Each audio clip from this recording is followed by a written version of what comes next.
What up, Modern Lending podcasters? Welcome back to episode 9. We are going to take a radical change in direction.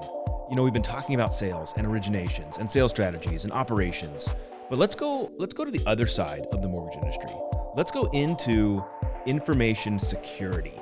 Let's go talk about hacking. Let's go talk about the bad actors in the world out there and what is being done to protect mortgage companies every day. I'm going to bring on former LoanDepot employee, Billy Spears. Now, while he's no longer here, and at the time we did the podcast, he was our chief information security officer. And man, he has a lot of stories to tell and share about what's really going on. He did a great job for us while he was here at LoanDepot, and he's continuing to change that world out in other industries today. So without further ado, buckle up because we're going to go to the dark side of the web with Billy Spears.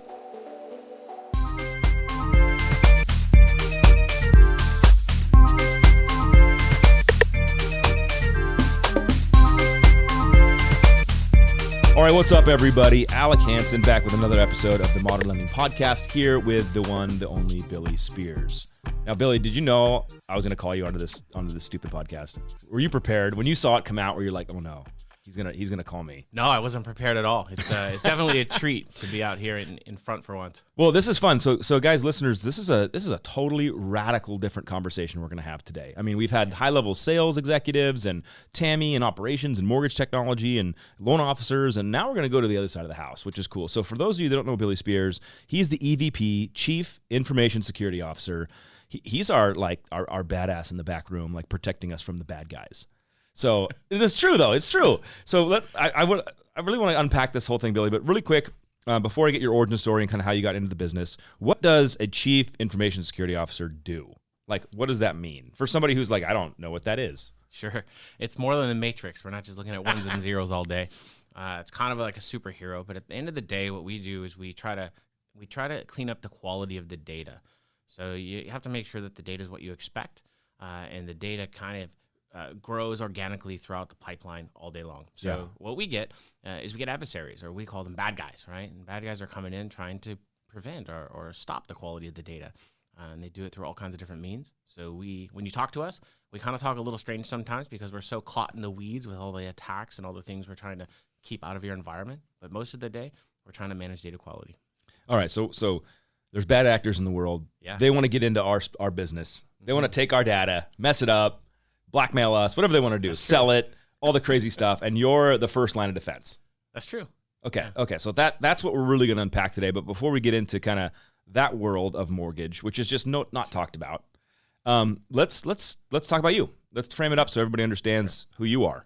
So what did you start doing, Billy? What's your origin story? Sure. Thanks, Alec. This is interesting. I have a sort of a different origin story. I grew up in downtown Detroit. Downtown proper. So those of you from Detroit, 8 Mile and Woodward. Yeah, what's up? Good stuff. Give a shout out for That's him.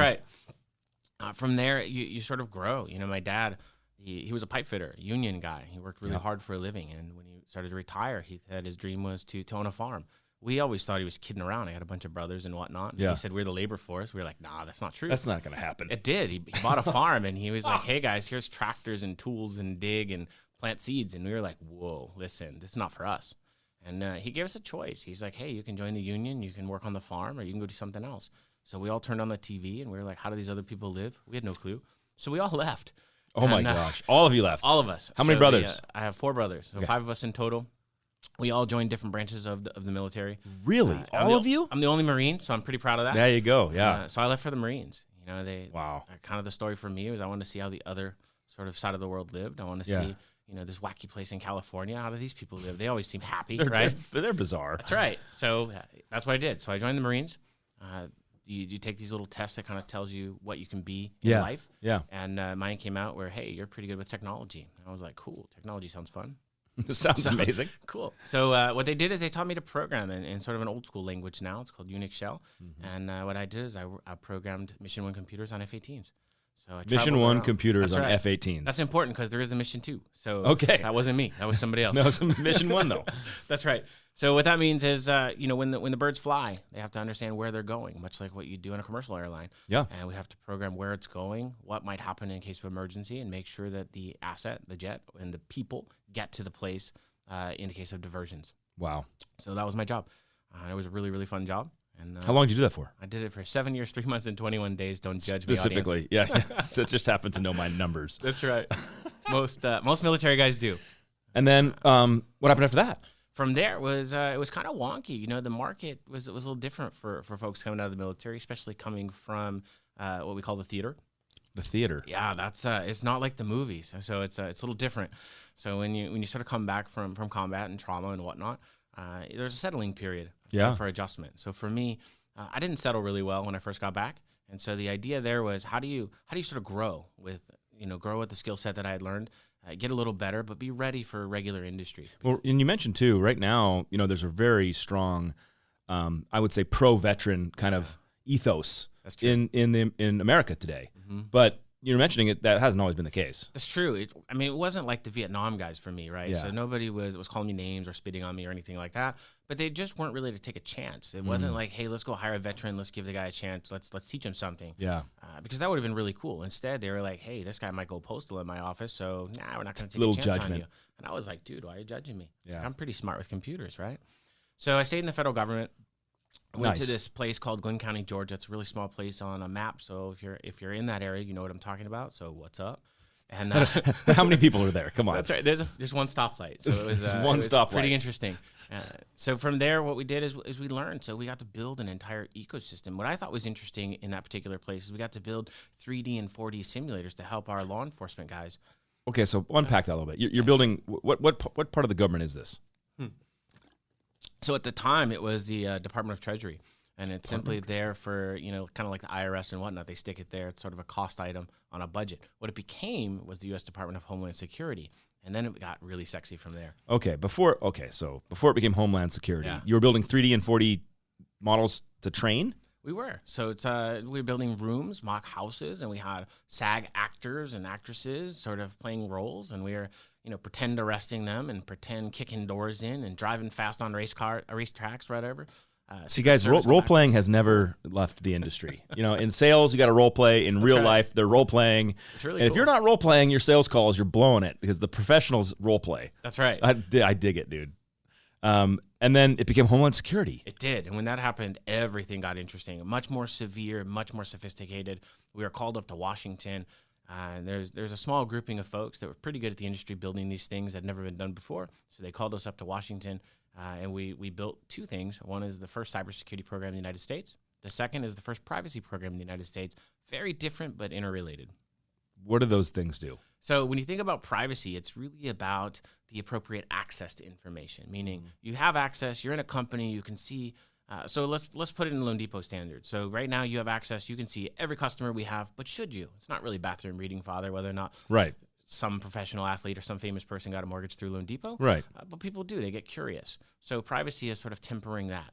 And it's also about creating safety for consumers. So what we're trying to do with privacy is we're trying to build trust. Will consumers purchase using our products? Do they believe that we will protect their information throughout the life cycle, et cetera? Security is the technical integration of all those standards and all those sort of governance layers that we put in place. So you became Homeland Security. Yeah. You built the first couple crazy government security systems, I guess. Yeah. Is that right? Yeah. The idea was we consolidated. Think of it that way. Okay. So 3-letter agencies don't like to share, right? So you Fair. have different agencies. They're very special. They have their own unique data. They don't really want to talk to other sort of agencies. Well, I'm sure they have very sensitive data. They're all equally sensitive, right? Yeah, fair. The idea there was, how do we consolidate to a system that makes sense, but how do we keep the information segregated based on the agency individually? And so that's a very difficult challenge. When you're talking about 22 or 23 major agencies and a whole bunch of subdirectorates underneath all around the country. So the minute it was formed, it was 200,000 people from zero. So you got to think about all the people and all the people on the borders and all the stuff that we care about in America today. Those were the kind of issues we're fighting. And then right about the time that it started, we had Hurricane Katrina. It's a huge catastrophic event on not just the United States, but everywhere because, families were getting separated from their children and whatnot. So think about that in the context of a loan. If you have half of a file one place and it goes to, Kentucky, and then the old school, the other half of the file goes somewhere in Arizona, and then you got to put them back together. But this is people we're talking about. So it was a very difficult challenge for not just the privacy, but also the security of Well, so how long did you work there? How long did you do this kind of stuff for? altogether. About 3.5, maybe close to 4 years. Okay. It was enough. It was enough. So after 4 years, what happened? You decided to go. Where'd you go? Yeah, from there, I decided to take my trade back into industry, right? So Okay. it was sort of always the goal. From there, I went down sort of the South Midwest, Okay. and I went to Austin, Texas, America. Oh, I love Austin. And we started to build cybersecurity and privacy programs at Dell. So Dell was much smaller then, but it's sort of grown into this fantastic machine. It's big. I can't take any credit for that. Okay. But, on the back end, it was interesting watching data move. So if you think about how we use data today, how we analyze it, how the business intelligence we get off of it to help us predict or help us sort of understand where to move in the market. Yeah. That's really what we were learning at Dell. It was sort of how do we use the analytics for monetary benefit? Or to as I heard Anthony have said over and over now, how do we delight our customers? Yeah. Right? It's just a different kind of context here than it was there. So after Dell. From Dell, I started my own company, which was super exciting. I realized that I do not want to be an accountant in any circumstance. Yes. So That's what no one realizes. When you start your own business, you're like, wait a minute, I got to do all this. I got to do taxes on this. I got to do my own bookkeeping. It was a lot. I thought for sure I was going to, there was going to be the time where I could tell my story and I was going to go out and just make this big disruption into the cybersecurity space. And I thought, hey, you know what? This is going to be great. Entrepreneurial mindset. Let's get it done. What I didn't realize, it was in the economic downturn. So it was right there, 2009, 2010. Everything was terrible. There was no really money to be spent. So, we did okay for about 1.5 years. And after a while, my wife said, hey, it's time for you to get off the couch and go do something else.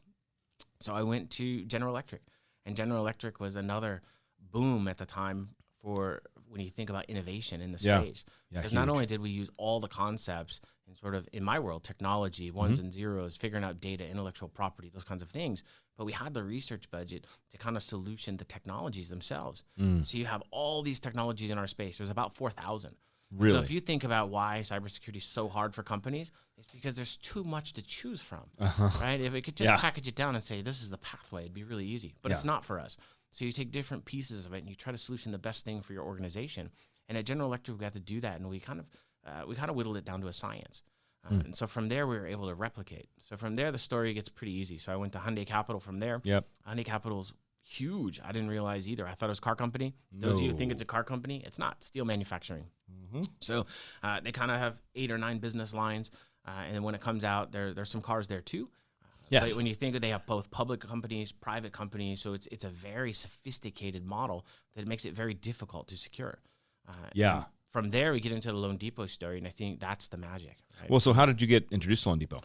LoanDepot is interesting over a burger. Yes. For your audience. Yes. All good things happen over food. I think when I got first introduced to LoanDepot, it's kind of the same story that I think everybody out there hears. They said, hey, LoanDepot, and I thought same thing as everyone else. You said Home Depot. Home Depot? Yeah, right, and it all day. was interesting. And they're like, no, LoanDepot, we're a mortgage company. And I'm like, huh? And so they explained the story of Quicken, and I was like, oh, yeah, no Quicken. I'm from Detroit, right? Yeah. And they're like, we're number 2 in the space. We're this rocket ship. We're trying to make this first digital mortgage solution. It's never been done. We're trying to help people's lives and really work towards the customer. I was like, man, that's cool. A company focused on the customer, and they want to use tech to innovate or drive the industry. That's something I hadn't been part of before. So as a technologist, that's really sexy. And so for me, I was like, okay, let's unpack that question. What does that mean? And so, and so I got to go meet the tech folks here at LoanDepot, and what I realized is these are some of the smartest humans you ever meet. So if you're out there and you ever get to visit one of our locations where we have tech people, go say hi, appreciate them, give them a high five, buy them a soda. Like, it doesn't matter. These people are working 24 hours a day around the clock. They're building new features. They're securing your space. They're making sure that everything is right so you can just do your job. And without these people, it would be like getting on the freeway and not moving anywhere ever. No HOV lane. So this is amazing. And this is why I wanted to bring you on, Bailey, to talk about this stuff, because sometimes, I'm a simplistic sales guy, and we get so focused on what we do. And we forget that without all of the parts behind us, we can't do what we do. And that to me is the funnest part about just this conversation, is unpacking that. And so what I want to ask, now that you've been, how long have you been at LoanDepot now, right? 2.5 years. 2.5 years. Just over. So woohoo, Congrats. over the hump. Yeah. So what, you kind of hit what drew you in. what do you do every day? Unpack that for some people, because I think everyone thinks like we know what salespeople do every day. At least they sit around and go on social media and don't actually call their customers. Yeah, I see them. But yeah, they're there. But so what do you do every day? What are you focused on? Yeah. What are the big objectives you're trying to handle? Sure. So the first thing that I say, Alec, and you've heard me say this before, I hope, is I make sure that I don't sleep so all of you can. Right, it's really, really important. I take little cat naps. I've done that now for the last 15 or 20 years. It's kind of a rhythm for me. Other people need more sleep, but for me, every time I get into a deep sleep, I think, oh my gosh, did I check this one last thing? It'd be kind of like leaving your house and you're not sure if you locked the door. Yeah. Same thing with the companies that I represent. And here at LoanDepot, what I do every day is we're looking at how much. So it's a balance of how much security to have versus how much we implement. And when we integrate technology, are we improving the lives of the people using the technology? Because security should be transparent. Yep. When I first arrived in 2017, it was anything but transparent. Sure. And it was very frustrating for people banging on keyboards, loan officers or otherwise. Yeah. Because every time we put something on, we would stop or disrupt or change the way they did business. And that wasn't on purpose. We were trying to get to a place that actually makes people's lives easier.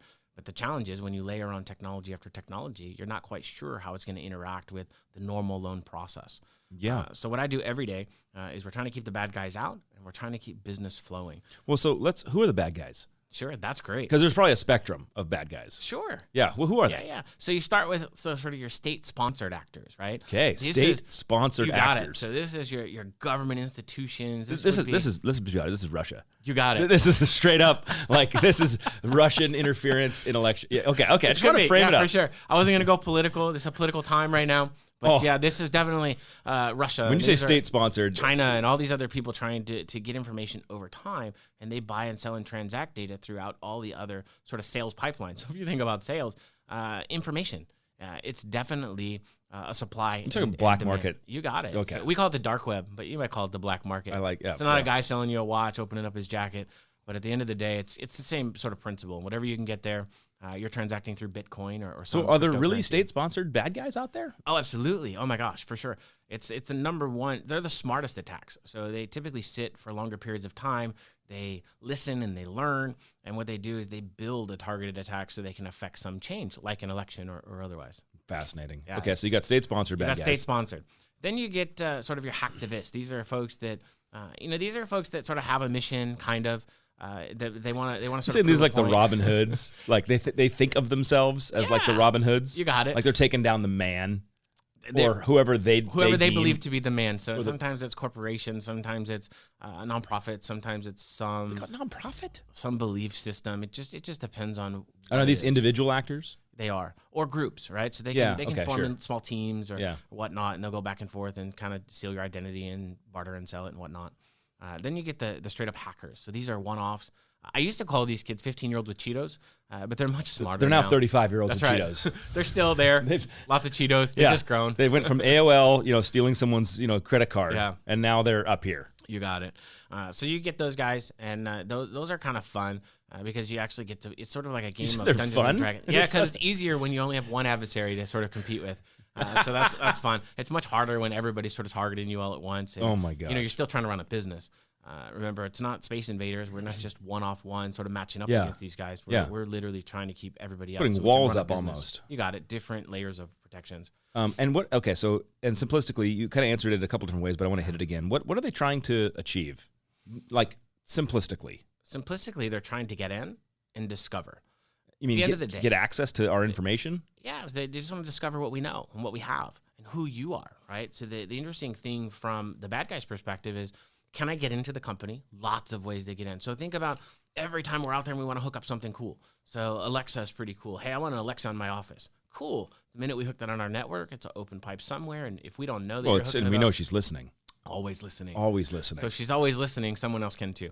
And that's kind of some of the challenge. If they were not integrated into security in the beginning, then we don't know how to configure or don't know that exists. So it pops up on our screen and we start thinking that, hey, we're being attacked or something. So we shut it off immediately. We get the call from the loan officer. Dude, I'm trying to do my job. You just stopped my pipeline or something. Yes. And we're like, dude, we stopped an attacker, not you.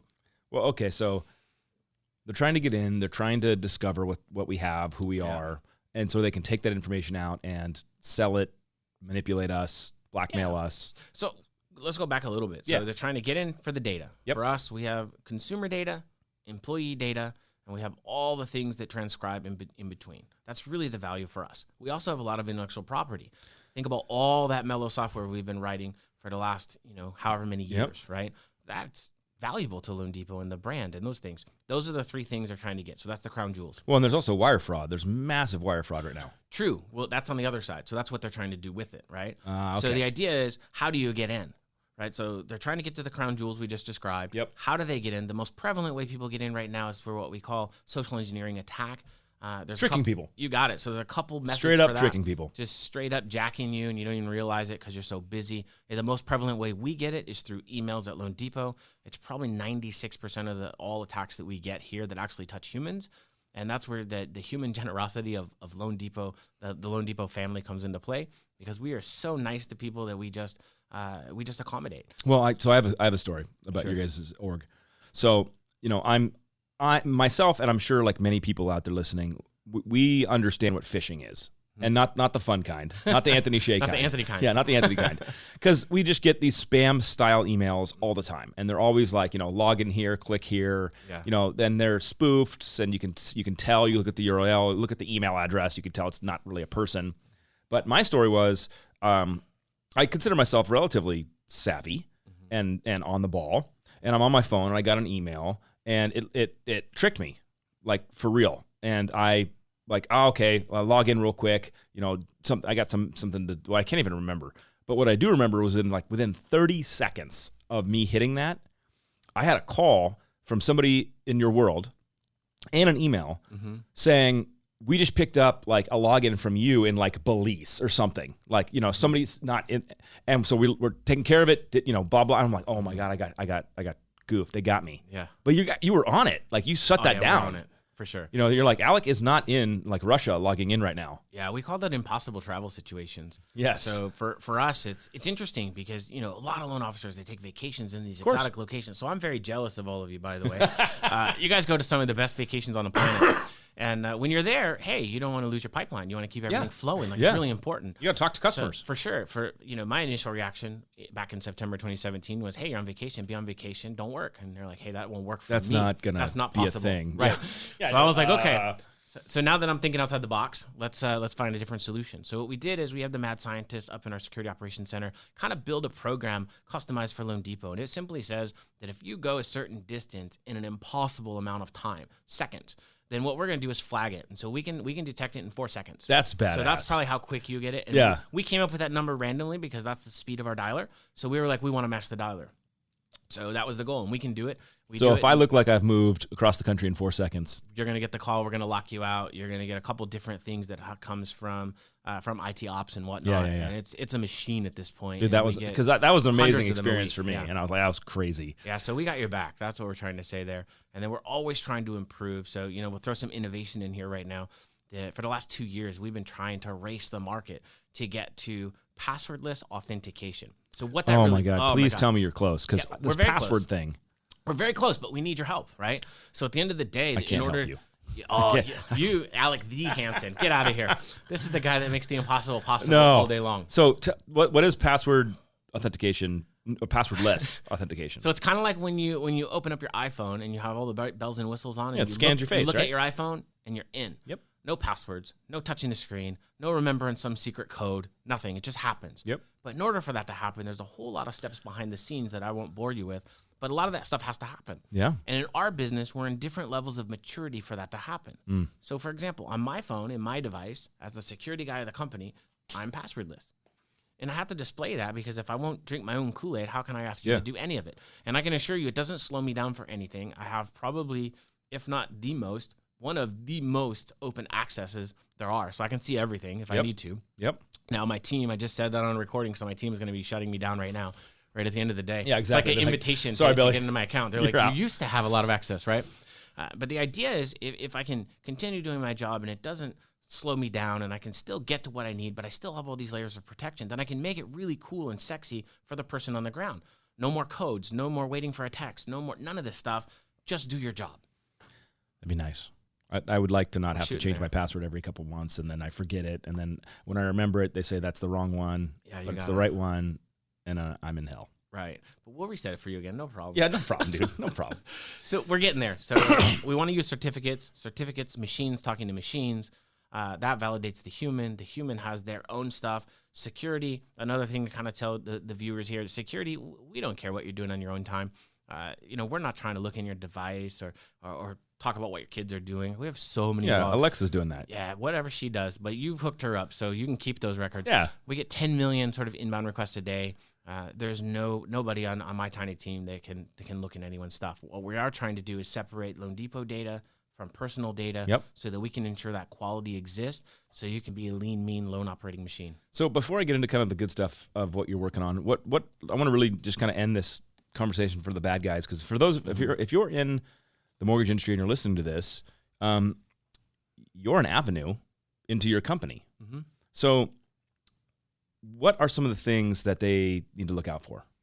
I mentioned phishing, those emails come through, but what other stuff are people susceptible to? I think people are susceptible to normal business factors where you print things. So if you leave a customer file, I know we don't have paper cuts that much anymore, but those of you who do out in the field, when you print stuff and leave it laying around, that's a huge risk for the bad guy. They want that stuff. They come in with cleaning crews and other stuff to really bring that out, so they can put the pieces together like a puzzle, and they can solve for, again, the data or how to get in. Your credentials. What we find in our company is we are so nice, especially in the branches where you might have people working out of your account or whatever. You're so quick to give your credentials away, and that is your authentication into everything. So when you give it to one and they give it to someone else and you have 3 or 4 people working on the same account, we don't know that it's you because all of the technology fires off your characteristics. Are you right-handed? Are you left-handed? Do you use a Mac or a PC? Mm-hmm. Do you log in from California or Alabama? Because if you log in from Belize, that throws us off. Yep. Things like the pressure of your keystrokes. And we do that through timing. So if you type really fast, we know it's you. You type really slow, we know it's someone else. And that's going to raise up a flag. And you're actually tracking keystrokes? We're talking the time of keystrokes. Yeah, okay. For sure. Yeah. And so what we call those is indicators, right? So it's not really about Billy or Alec. It's about, do we believe as a reasonable guess that this is normal behavior? So we don't actually know what the timing is of the keystroke, right. But we know, hey, it's normal green. Hey, it's abnormal. Let's go to another check and make sure that the right person is in our environment all the time. Yep. I was aware of a situation that happened in San Diego recently where a customer, they got kind of tricked and they wired, $700,000 to a fake, a bad actor. Yeah. And, you look at that happening in our industry and it's heartbreaking that this kind of stuff can happen to people. But the reality is everyone's got to have another level of kind of intensity and focus around this stuff. Yeah. Because it's real. Absolutely. I think with wire fraud, that's what you're describing. Yeah. That's sort of the use case. Once they get in, once they're sort of talking to people, and it's rules of 3, kind of like sales, I would imagine. The first time you talk to someone, cold call, they kind of ignore you, blow you off. The second time, you're starting to build that rapport. Yeah. And by the time you get to the third time, just because of the way how fast businesses transact, they kind of believe you, and they're like, "Oh yeah, I know this guy on the phone or this lady, and I want to be helpful and whatnot." So that's the wire fraud. It comes in a couple different forms, but where we see it is if they get into your account and they're able to see some of the transactions. We put a lot of loan numbers and whatnot in our emails. Mm-hmm. So they start to build this case of how to manipulate the customer, which is third party to LoanDepot. So that's what happens. From my understanding, it was an email from a spoofed escrow, and it looked almost identical to the emails they've been getting from that escrow person. The signature was the same. Everything was dialed in, except the only thing that was different was that the email was slightly different, and they didn't see that. That's surprising. Sometimes they're exactly the same. They're screenshots. And really what you don't see as the user, it's a screenshot on an email, and all it is a box for you to enter things, your account number, whatnot. Yeah. And then the transfer goes through. By the time the transfer hits and you realize it, they've already moved the money 17 times. And, it's really difficult, impossible to get it back. You're doing police reports and whatnot. You're calling LoanDepot. You're asking us to investigate. We're certainly willing to do that. But there's not much we can do when it's a third-party risk like that. So the best we can do is get in front of people and educate them that this is very real. It's real. Very, very serious. So we want to make sure that we take the right precautions so that you can just focus on the machine of originating loans. It's crazy. And when I take some of our potential recruits through the Mellow Lab, and we go up and we look at the war room, as I call it. But what do you call it? We call it the Security Operations Center. Okay, so I call it the war room. Or the Mellow Command Center. Sure. It's amazing, right? So there's all these TVs and there's all this stuff. But one thing that always stands out for me is this. You've got the globe, if you will. and you have all these little pings coming in from other countries. And it's like thousands and thousands a day from certain countries. What are they doing?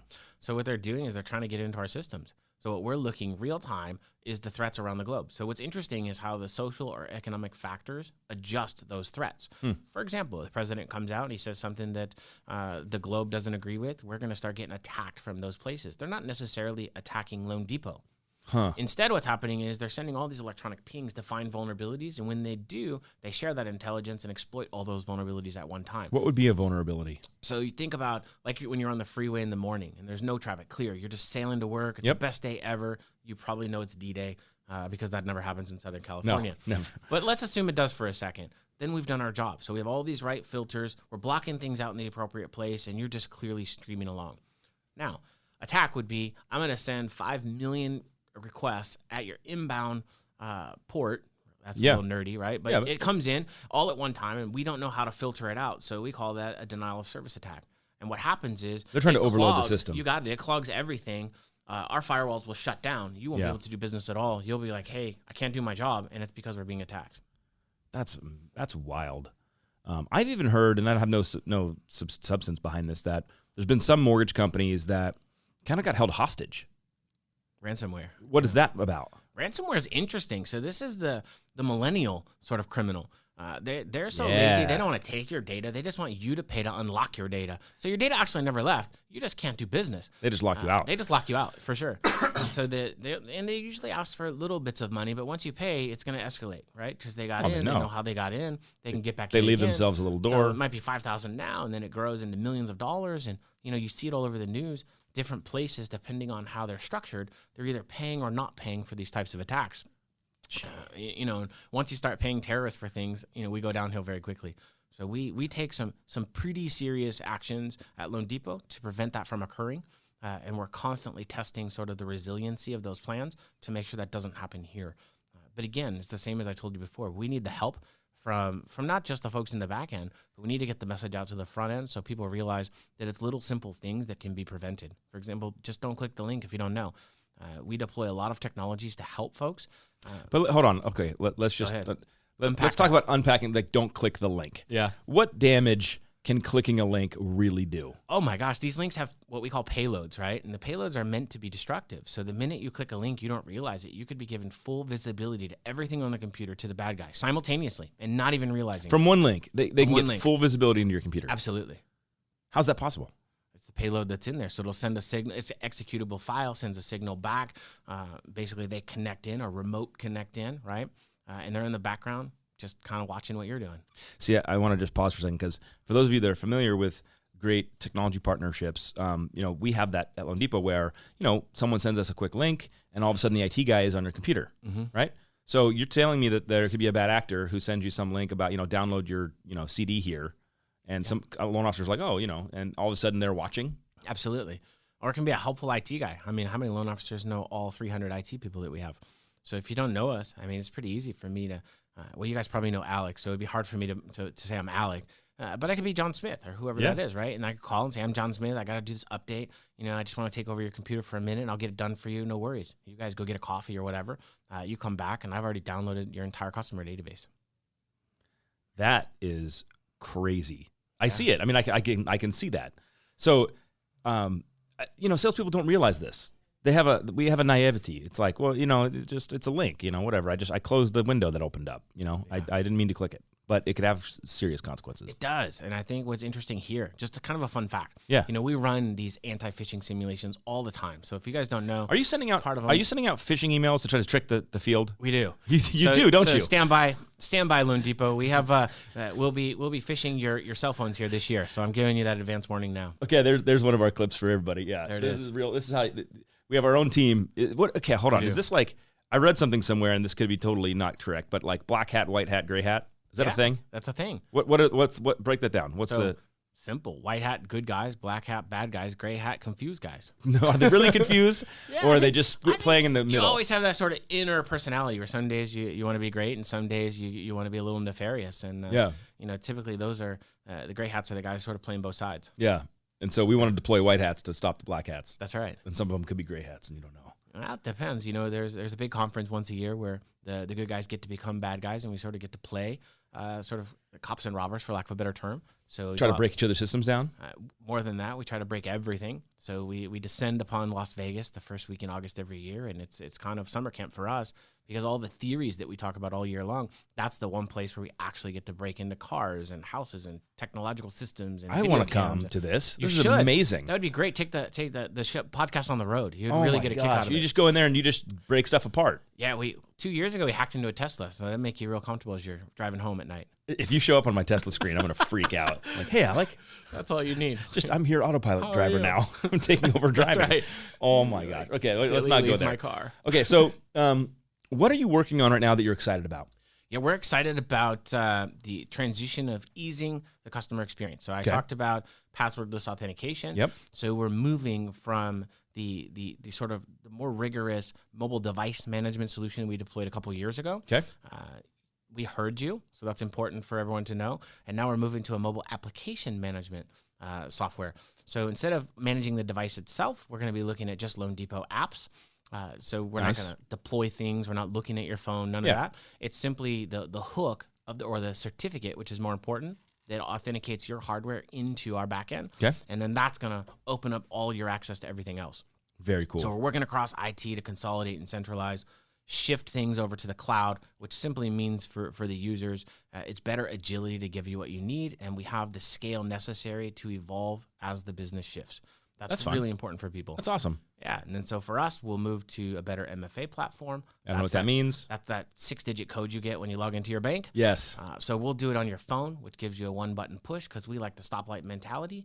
And then once we get all that in place, we'll turn off the passwords, and you truly will have passwordless authentication. Turn off the passwords, man. Right. That's like music to my ears. We're hoping to get there by early next year. If we can just convince everybody that this little bit of heartache that's going to happen over the next 4 or 5 months is worth it, we can get to the all you have to say is you don't have to remember passwords anymore. That's it. No one will. It'll be good.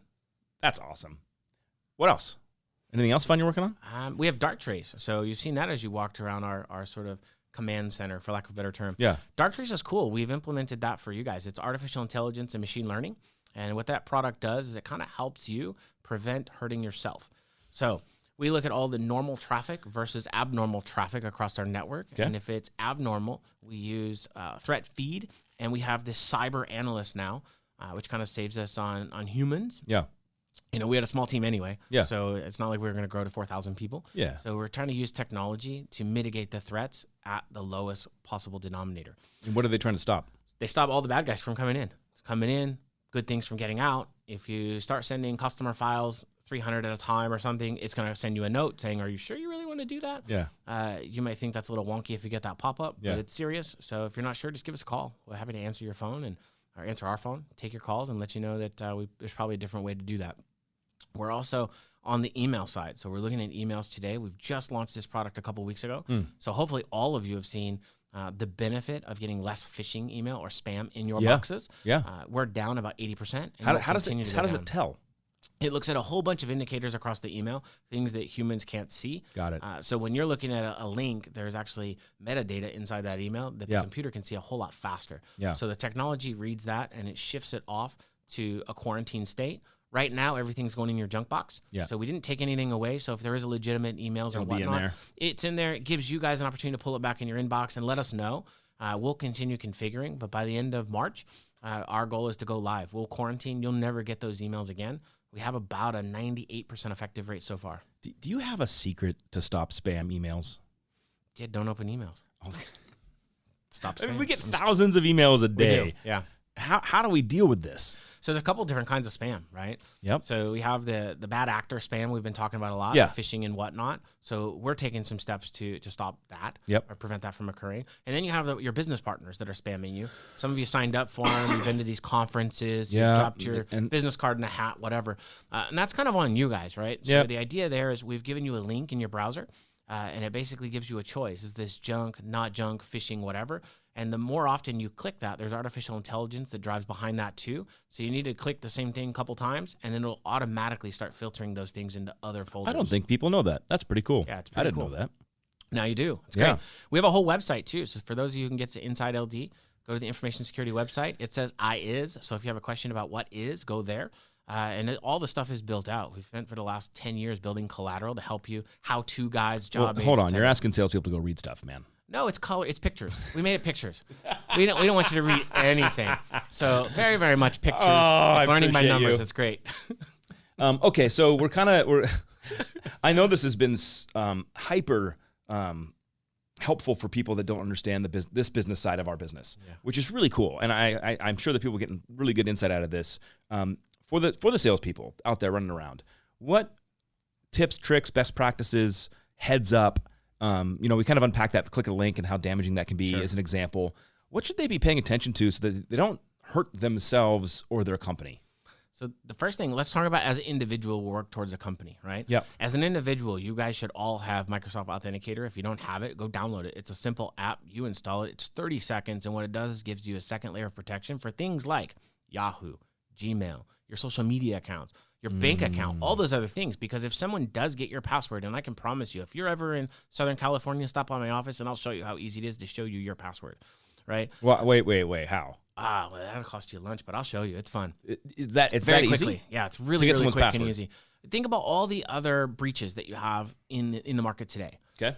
For example, I was reading this morning, T-Mobile had this sort of email compromise just this morning. Really? So it's a very large thing. And what they did is they got the customers and the employees' username and passwords, and that's sent out.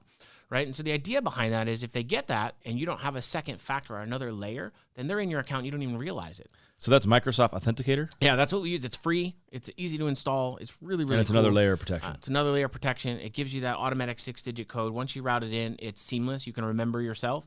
It pings off of your phone or wherever that code is or the cloud. It'll let you through. No big deal. The only pain is the first time you log in. The first time you got to set it all up. Yeah, you just got to enter the code. It takes 30, 45 seconds. But it gets you to layer. Even myself. So I got one yesterday in my Yahoo account. Said someone was trying to log in from Pakistan. I thought that was interesting because I'm not there. But it stopped him because my second layer of protection hit me on the phone and said, "Are you there?" I was like, "No, definitely not there." So it's pretty cool. And you don't have to worry about your passwords as much because they are compromised. We tell them all the time. I think that's a point people don't realize. Yeah, and most people, here's another good rhythm. You guys are using the same passwords at LoanDepot that you use other places. And when those other places, hey, no, we're not. Listen, you know, it's the same password or a variation with like another exclamation point. Like that's every single person in the world. And people aren't using license plates anymore. It's pretty crazy. So you're using them. When they get compromised, they go right into the domain or where you work or whatnot, and they're looking for that sort of highly valuable data. Okay, so what else? That's an individual. It's a Microsoft Authentication. MFA, get some point of endpoint protection. So when you get these high-powered computers, make sure you're having some protection on there. So again, you can use Microsoft Defender. That's free. There's other products that have free versions for personal use. In the company, we have our own that we pay for on our products. If you're dialing in through Citrix or some other method, remember that the machine itself still needs to be updated, not just the virtualized machine that you're working off of. Because that piece of hardware still contains a lot of buggy things that changes all the time. So do that. Second thing is, or sort of the last thing, number 3, is make sure if you're unaware of something that you're calling somebody. Shoot us an email. It's not always called a service desk. Get a hold of someone that you know here.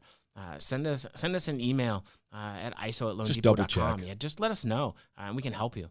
Even if you're having some... I'll cautiously say this, but even if you're having some personal issues where you're not sure, we get it all the time from loan officers. Hey, my kid did this or my spouse did that. Dude, we'll check for you. We're here for you. We talk about our customer and delighting them all the time. You're my customer, so it's my job to delight all of you. Well, but on the flip side, if you're not responsible in this area, you can cause so much harm to the customer you're trying to delight. Absolutely. Without meaning to. True. And that to me is the biggest tragedy of this stuff because we're trying to help people. And then if we're lazy or we're complacent or we don't think about this kind of stuff, and the next thing you know, we've hurt our customers. Yeah, it only takes one. I mean, we say that all the time. This is not, you hear terms like FUD, fear, uncertainty, and doubt. And that's not our sort of position. What we're trying to do is help you understand that it only takes one bad action to take down our entire network. So we have tons of professionals, super, super smart people behind the scenes keeping this thing up and running. But we just need a little help, a little wisdom, a little bit of foresight from you guys, and we can go a long way together. So last question. Sure. Which we can have multiple answers to. So I'm not saying this is over. Where's this all going? Where's cybersecurity going? Like, what's the future of this crazy cyber world? Yeah, it's becoming the world. That's by very good force comment. or by choice, we are moving into a virtualized environment. You see everybody doing with disruption, right? You had these manual processes. Now everything's online. Yep. You don't even go to stores anymore. You're buying stuff from your phone. Like, you got to stand in the store. You're like, what? Even your cars are driving themselves. Yep. Like, we are just dependent on data. So you're going to need cybersecurity in everything you do when you connect a new device or a piece of technology into a network. And your houses are networks. So that's the other thing. Any of you got Netflix or any of these smart TVs. Of course. That's connected to your credit card.